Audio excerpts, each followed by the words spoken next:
সকাল বন্ধুরা, তোমরা সবাই কেমন আছো? আশা করি তোমরা সবাই ভালো আছো। আমি শ্রাবন্তী, আমার নতুন একটি ব্লগে তোমাদের সকলকে জানাই অনেক অনেক স্বাগত। আর আমি কিন্তু আজকে আমার ছাদ থেকেই ব্লগটা শুরু করলাম। আর এখন বাজে কিন্তু 6টা। আর এদিকে তো আমার সমস্ত কাজ হয়ে গেছে, পুজো দেওয়াও হয়ে গেছে, আর চলে এসেছি জামা কাপড় মেলতে। ওই একটু সুযোগ পেলাম, ছাদে জামা কাপড় মেলতে চলে এলাম। এখন বৃষ্টিটা যেহেতু হচ্ছে না, আর বর্ষাকাল মানেই তো ওই ছাদে জামা কাপড় মেলো আর তোলো, এই তো। বৃষ্টি কখনো হচ্ছে আবার কখনো হচ্ছে না। আর সব সময় তো জানালার মধ্যে আর ঘরের মধ্যে জামা কাপড় মেললে না কেমন একটা স্যাঁতস্যাঁতে ভাব হয়, কেমন একটা গন্ধ করে। একটু হাওয়া বাতাস দিলে তাহলে দেখবে জামা কাপড়গুলো ঠিকঠাক থাকে, ওই স্যাঁতস্যাঁতে ভাবও থাকে না আর গন্ধও করে না। আর সকাল সকাল ছাদে এলে না মনটা একদম ভালো হয়ে যায়, একদম খোলামেলা আকাশের নিচে আর এরকম মেঘলা মেঘলা ওয়েদার, বেশ ভালো লাগে আসতে, জানো। আর এদিকে দেখো পুঁই গাছটা বেশ বড় হয়েছে। মাচা করতে পারলে ভালোই হতো, কিন্তু আর মাচা আর কী করে করব, ছাদের মধ্যেই যতটুকু হয় হোক। আর এদিকে দেখো ইনিও ঘুরে বেড়াচ্ছে একদম। আর ছাদটা দেখো কত ভালো লাগছে, কি সুন্দর লাগছে পরিবেশটা, একদম মেঘে ঢাকা আকাশ। তারপর চলে এলাম রান্নাঘরে। চা খাওয়া হয়ে গেছে, কিন্তু এবার দুধটা আমি গরম করে নেব। যেই দুধটা আগে ছিল সেই দুধ দিয়েই আমি চাটা করে নিয়েছি, তারপরে ভালো করে ধুয়ে তারপরে আমি এই দুধটা গরম করছি, মানে গরম বসাবো আর কি। এই গরমটা আমি বসিয়ে দিচ্ছি।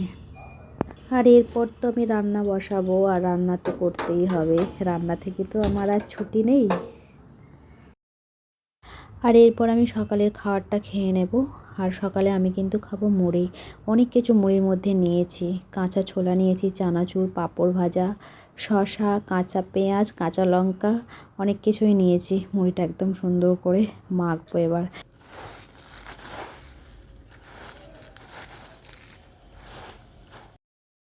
আর আমি কিন্তু মুড়ি খেতে ভীষণ ভালোবাসি, এরকম মেখে খাবো, বেগুনি নালে পেঁয়াজি দিয়ে, আমার খুব ভালো লাগে খেতে।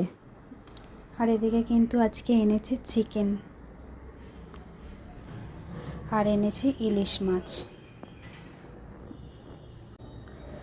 আর এখানে কিছু ফলের বাজার করেছে, কলা এনেছে, আর এখানে আঁশফল নিয়ে এসেছে। এবছর কিন্তু প্রথম আঁশফল আমাদের বাড়িতে এলো। কিছুটা ঠাকুরের জন্য রেখেছি, আগে তুলে নিয়েছি, এটা ফেটে গেছে দেখো। আগে তুলে নিয়েছি ঠাকুরের জন্য, কিছুটা রেখে দিয়েছি, তারপরে আমাদের ঘরে খাওয়ার জন্য।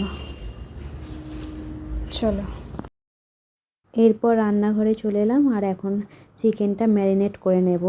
আর ওদিকে কিন্তু মাছটা আগে রান্না করে নেবো, এটা ম্যারিনেট করে নিয়ে আর মাছটা করে নেবো আগে রান্না, তাহলে এটা অনেকক্ষণ হয়ে যাবে ম্যারিনেটটা, তাহলে সুবিধা হবে রান্না করতে আর কি। এইদিকে দেখো কত বাসন পড়েছে, চায়ের বাসন, রান্নার বাসন। মাছটা কিন্তু রান্না হয়ে গেছে, বেগুন দিয়ে ইলিশ মাছের ঝোল করেছি। আমি কিন্তু না ইলিশ মাছ ভাপা খেতে ভালোবাসি, আমার বর আবার এটা ভালোবাসে। আর এখানে করেছি কাঁকরোল ভাজা, আর কাঁকরোল ভাজা খেতে আমি খুব ভালোবাসি, কাঁকরোল করলা ভীষণ ভালো লাগে। আর এখানে করে নিয়েছি চিকেন, একদম লাল লাল ঝোল করেছি। বন্ধুরা এখন বাজে কিন্তু রাত 8টা, আমি আবার চলে এলাম রান্নাঘরে। আর এখন আমি রান্না করব পনির। অনেক দিন পর পনির রান্না করব। অনেক দিন থেকে ইচ্ছে হচ্ছিলো একটু পনির খাই, নিরামিষে তো।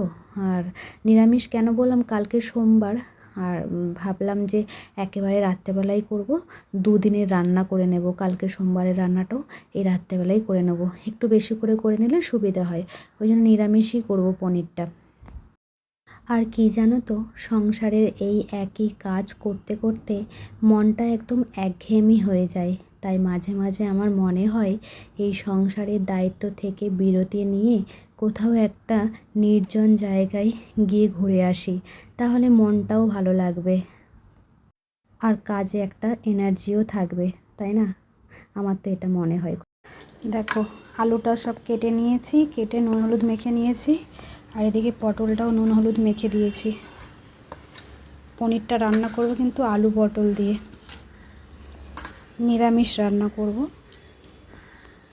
চলো। এদিকে রান্না করতে করতে তোমাদের সাথে একটা গল্প শেয়ার করি, তাহলে তোমরা শোনো। আমি আমার অভিজ্ঞতা থেকে বলছি, কিছু কিছু মেয়ে, আমি সবার কথা বলছি না, কিছু কিছু মেয়ে যারা শহরে বিয়ে হওয়ার পর গ্রামকে রীতিমতো নিন্দে করে। মানে তারা ভাবে কি তারা কি চাঁদ কিনে ফেলেছে, না স্বর্গে এসে পৌঁছেছে। সত্যি আমার না হাসি পায়, জানো তো, তাদের কথাবার্তা শুনে, ব্যবহার দেখে ভীষণ হাসি পায়। যেই দেশে জন্ম, যেই দেশে বড় হওয়া, তারা কি করে পারে গ্রামকে নিন্দে করতে? আমার তো এটা হয়ই না। আমাকে যদি কেউ বলে তোমাকে সমুদ্রে নিয়ে যাব, পাহাড়, বরফ, নদী সব জায়গায় ঘুরতে নিয়ে যাব, তাহলে আমি না ওই সব জায়গায় ঘুরে শান্তি পাবো না। আমি শান্তি পাবো আমার গ্রামে। আমি আমার গ্রামকে এতটাই ভালোবাসি।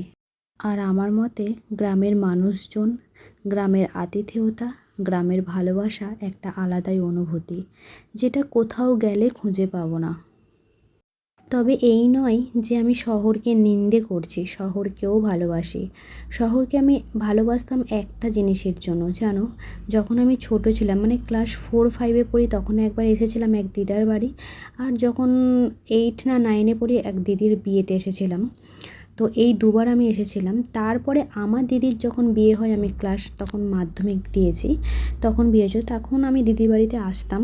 তো একটা জিনিস আমি নোটিস করতাম যে সন্ধ্যার পরে শহরটা পুরো আলোয় আলোকিত হয়ে যেত আর মেয়েরা বাড়ির বাইরে বেরোতো। এই জিনিসটার জন্য আমি শহরকে ভীষণ ভালোবাসতাম। আর গ্রাম মানেই তো অন্ধকার, কোনো আলোর ব্যবস্থা ছিল না। এখনও অনেক গ্রামে কিন্তু আলোর ব্যবস্থা নেই। তো আমাদের ছোটোবেলাটাই, আমরা যখন সন্ধ্যার পর পড়া থাকতো, টিউশন পড়তে যেতাম, পাড়াতেই যেতাম। তো তখন আমরা হয় চাঁদের আলোয় যেতাম, না হলে হ্যারিকেনের আলো, না হলে টর্চের আলো জ্বালিয়ে পড়তে যেতাম। সেটা একটা আলাদাই অনুভূতি ছিল। তাই তোমাদের উদ্দেশ্যে একটা কথাই বলবো, গ্রামকে নিন্দে করা মানে কিন্তু তোমার মাকে নিন্দে করা। তাই না? ঠিক বললাম তো?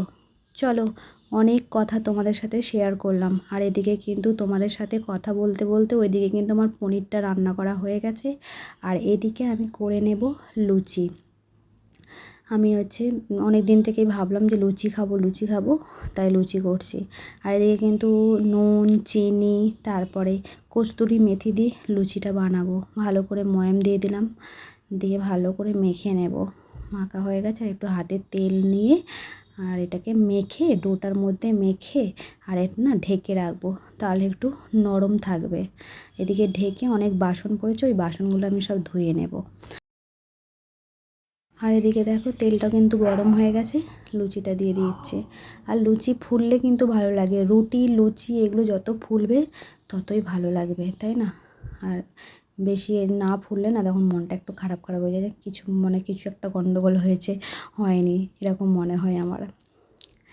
চলো তাহলে এক এক করে সমস্ত লুচি ভেজে ফেলবো। তাহলে বন্ধুরা, আজ এখানেই থাক। আমার ভিডিওটি যদি তোমাদের ভালো লেগে থাকে তাহলে please like, comment, share and subscribe করে দিও। ভালো থেকো, সুস্থ থেকো, সাবধানে থেকো। আবার দেখা হবে নতুন একটি ব্লগে। টাটা বন্ধুরা।